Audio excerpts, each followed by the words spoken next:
এই কিছুদিন আগে এসএসসি পরীক্ষা গিয়েছে, পরীক্ষার রেজাল্ট বাইর হয়েছে। আসো কেউ এখানে পরীক্ষার্থী, এই প্রজন্মের এসএসসি পরীক্ষার রেজাল্ট এই কয়েকদিন আগে হইলো না? আসেন কেউ? এই কারো কোনো প্রশ্ন করবো না বেটা, হাত তুল। প্রিয় ভাইরা হাত তুলেন, পিছনেও আছে মাশাআল্লাহ, হাত নামান। তোমরা যারা ভাই, প্রিয় ভাইয়েরা পরীক্ষার্থী, তারা এই কথা খেয়াল করবার কথা, কিংবা অন্যরাও হয়তো ভিডিওগুলো যেহেতু ভাইরাল হয়েছে খেয়াল করবেন। এসএসসি পরীক্ষায় একটা মেয়ে জিপিএ 5 পাইছে, A+ পাইছে। সে সাক্ষাৎকার দিতেছে মিডিয়ার সামনে, হাসতে হাসতে বলতেছে যে আমি পরীক্ষায় উত্তীর্ণ হয়েছি, আমার খুব ভালো লাগতেছে।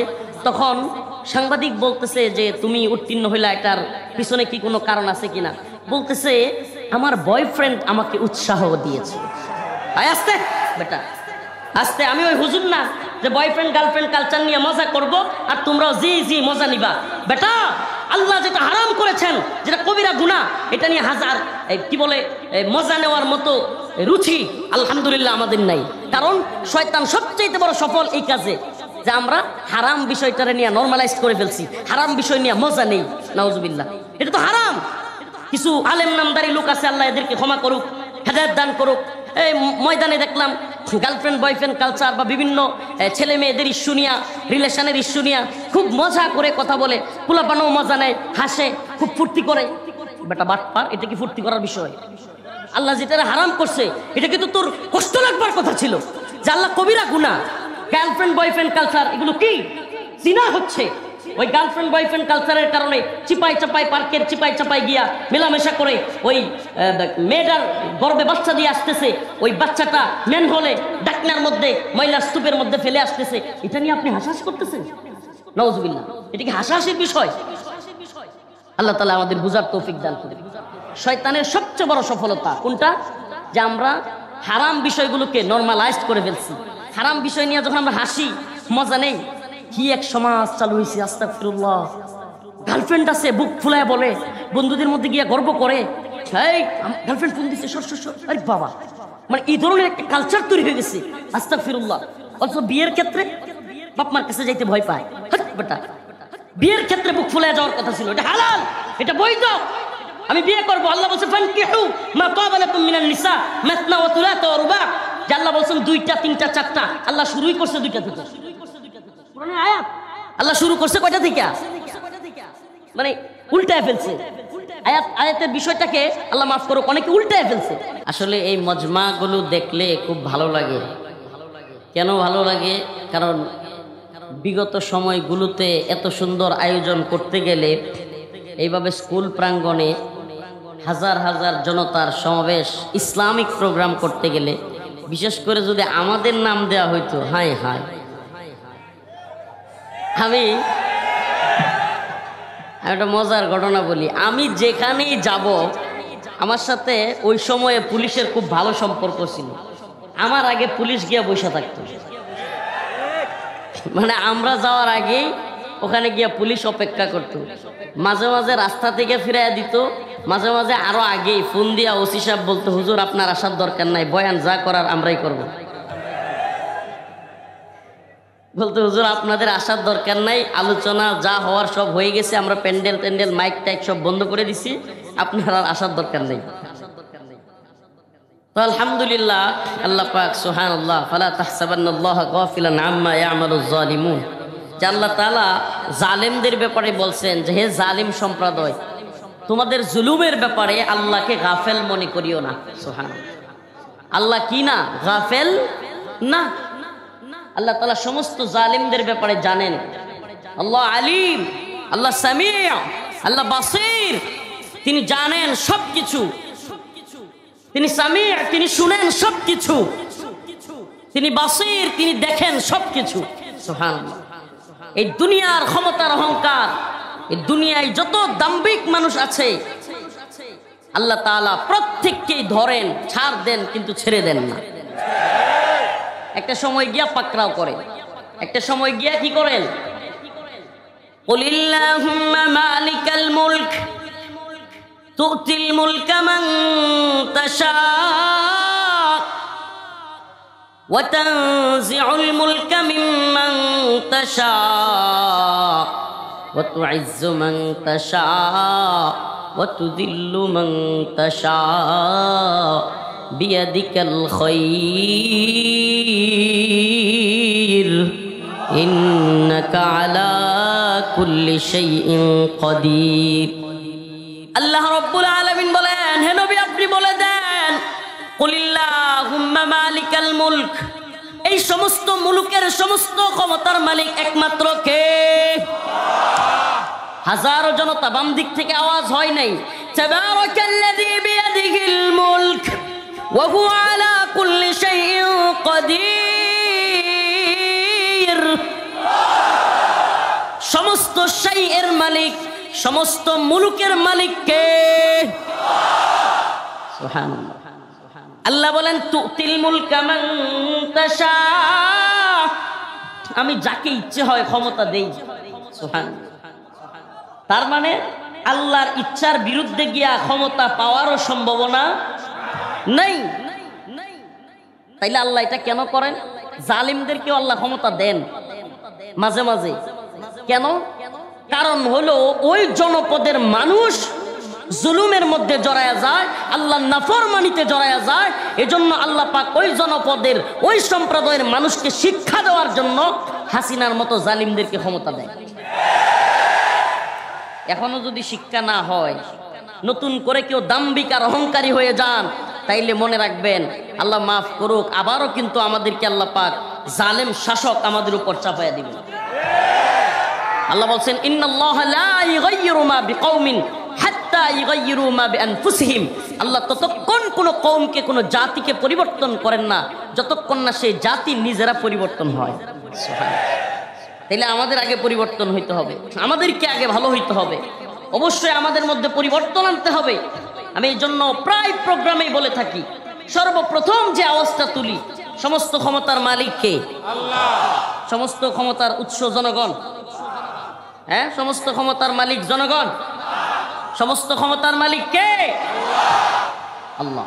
আল্লাহর ক্ষমতায় বিশ্বাস করতে হবে, আল্লাহর ক্ষমতায় বিশ্বাস করতে হবে। বলতে হবে যে আমি যা করি, যা কাজ করি, যা দেখি, যত কিছু করি সব আল্লাহ দেখেন, শুনেন, উনি জানেন।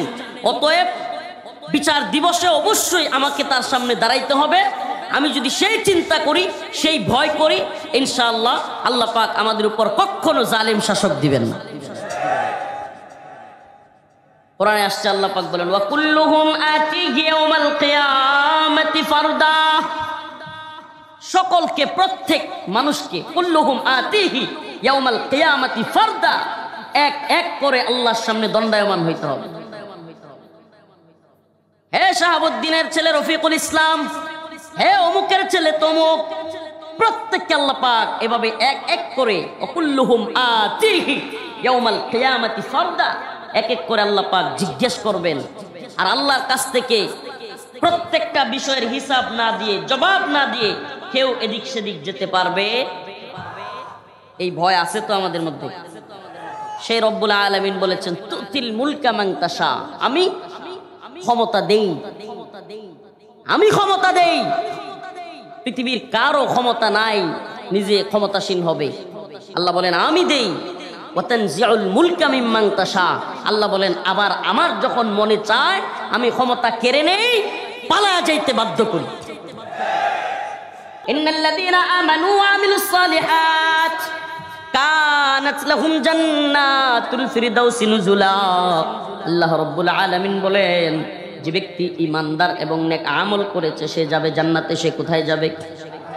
ইন্নাল্লাযীনা কাফারু মিন আহলিল কিতাব ওয়াল মুশরিকিনা ফি নারি জাহান্নাম। কে বলেন? বলেন না, কে বলেন? ব্যক্তি রফিকুল ইসলাম মাদানির কোনো নিজস্ব কোনো বক্তব্য নাই। আল্লাহর কোরআন বলে যে ঈমানদার নেক আমল করবে সে যাবে কোথায়? আর যে কাফের কুফরি করবে, আল্লাহর সাথে শরীক করবে, সে কোথায় যাবে? ফিনারি জাহান্নাম। তাহলে আল্লাহর বক্তব্য এটা। এটা যেই হোক, যত উদারপন্থী হোক, যত দরদি হোক, মানবতাবাদী হোক, মানবাধিকার কর্মী হোক, যেই হোক, মুসলিম ছাড়া অন্য সবাই জাহান্নামে যাবে। এই আকীদা ইসলামের, এই আকীদা মুসলমানদের। কোন ব্যক্তি সে যেই হোক যদি এই আকীদা লালন করে যে অমুসলিম হইলেও জান্নাতে যাইতে পারে, আল্লাহর ক্ষমা পাইতে পারে, তাইলে সেই ব্যক্তির আকীদা ভুল, সে ইসলামে প্রবেশ করতে পারে নাই, সেও ইসলামের মধ্যে না থেকে কুফরের মধ্যে ঢুকে গেছে।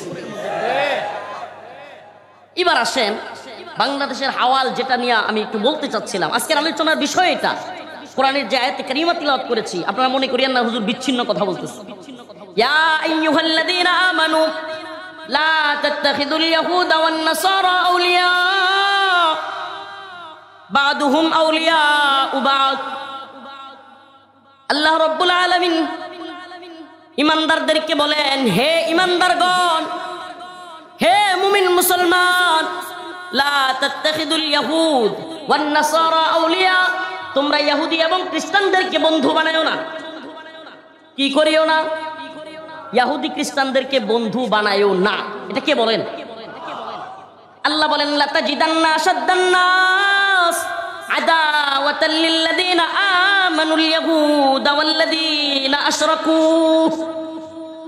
আল্লাহ বলেন মুমিনদের ব্যাপারে পৃথিবীতে মানুষদের মধ্যে মুমিন মুসলমানদের সবচাইতে শত্রু হিসেবে, কথা ভালোভাবে খেয়াল করবেন, মুমিন মুসলমানদের সবচাইতে বড় শত্রু হিসেবে পৃথিবীতে আল্লাহ বলেন যাদেরকে তোমরা পাবা, এর মধ্যে অন্যতম হলো ইহুদি।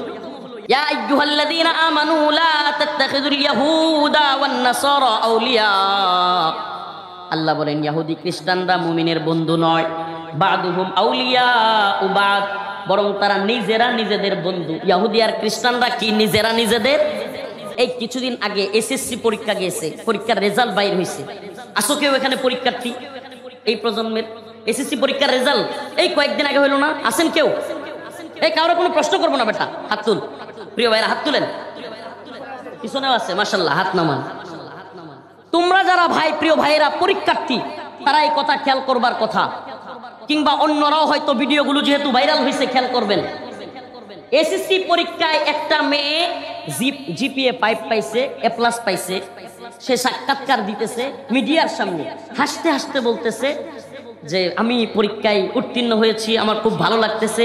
তখন সাংবাদিক বলতেছে যে তুমি উত্তীর্ণ হইলা, এটার পিছনে কি কোনো কারণ আছে কিনা? বলতেছে আমার বয়ফ্রেন্ড আমাকে উৎসাহ দিয়েছে। আস্তে বেটা আস্তে, আমি ওই হুজুর না যে বয়ফ্রেন্ড গার্লফ্রেন্ড কালচার নিয়ে মজা করব আর তোমরাও জি মজা নিবা। বেটা আল্লাহ যেটা হারাম করেছেন, যেটা কবিরা গুনাহ, এটা নিয়ে হাজার কি বলে মজা নেওয়ার মতো রুচি আলহামদুলিল্লাহ আমাদের নাই। কারণ শয়তান সবচেয়ে বড় সফল এই কাজে যে আমরা হারাম বিষয়টারে নিয়ে নরমালাইজ করে ফেলছি, হারাম বিষয় নিয়ে মজা নেই। নাউজুবিল্লাহ, এটা তো হারাম। কিছু আলেম নামদারি লোক আছে, আল্লাহ এদেরকে ক্ষমা করুক, হেদায়েত দান করুক। এই ময়দানে দেখলাম গার্লফ্রেন্ড বয়ফ্রেন্ড কালচার বা বিভিন্ন ছেলে মেয়েদের ইস্যু নিয়া, রিলেশনের ইস্যু নিয়া খুব মজা করে কথা বলে, পোলাপানও মজা নেয়, হাসে, খুব ফুর্তি করে। বেটা বাটপার, এটা কি ফুর্তি করার বিষয়? আল্লাহ যেটা হারাম করছে এটা কিন্তু তোর কষ্ট লাগবার কথা ছিল, যে আল্লাহ কবিরা গুনাহ। গার্লফ্রেন্ড বয়ফ্রেন্ড কালচার এগুলো কি জিনা হচ্ছে। ওই গার্লফ্রেন্ড বয়ফ্রেন্ড কালচারের কারণে চিপাই চাপাই, পার্কের চিপাই চাপাই গিয়া মেলামেশা করে ওই মেয়েটার গর্ভে বাচ্চা দিয়ে আসতেছে, ওই বাচ্চাটা মেন হলে ডাকনার মধ্যে ময়লার স্তূপের মধ্যে ফেলে আসতেছে। এটা নিয়ে আপনি হাসাহাসি করতেছেন? নাউজুবিল্লাহ, এটা কি হাসাহাসির বিষয়? আল্লাহ তাআলা আমাদের বুঝার তৌফিক দান করুন। শয়তানের সবচেয়ে বড় সফলতা কোনটা? যে আমরা হারাম বিষয়গুলোকে নরমালাইজড করে ফেলছি।